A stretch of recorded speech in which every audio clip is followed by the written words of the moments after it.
Ako tong nilang po kung igwa na lamang po ni sarong kong persona na nagtao po ng tamang impormasyon, mapadapit po duman sa suspect sa Moseros Rapes case. Eh kung mapa po, ano pang pangapodan ka po, ma'am? Masakit kayong sabihin na tama ang impormasyon. May mga nagpadala ng impormasyon, pero gabuspig sususugta. Kung magigirumduman, nag-offer kita ng pabuya. Pero data kaya itatao si offer taning pabuya hanggang dain na sususog.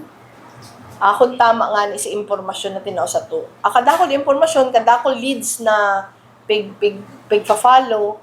In fact, si pinakahuring na istorya ko na yata ito, pinakahuring case conference duman, nagze-zero in na sila sa sarang tao.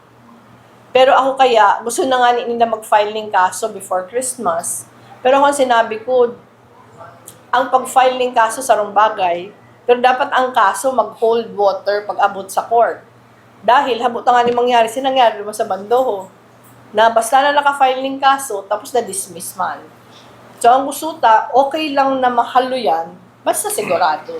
So si pinakahuring update, dahil nagluwas, pig-DNA baga kaya si victim.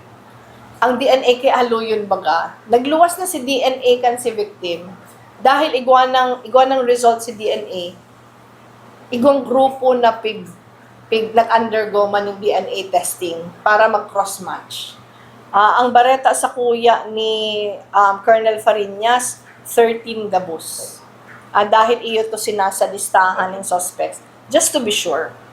Data aram kung ano ang maluwas out of the DNA testing. Pero gusto ta kaya saradong maray bago i-file ang kaso. Ako kaya, kang pigahapot ko sinda, kung ako ang ma-assess, pero may mga labot pa. Kaya si suggestion ko sa inda, na ko na i-file.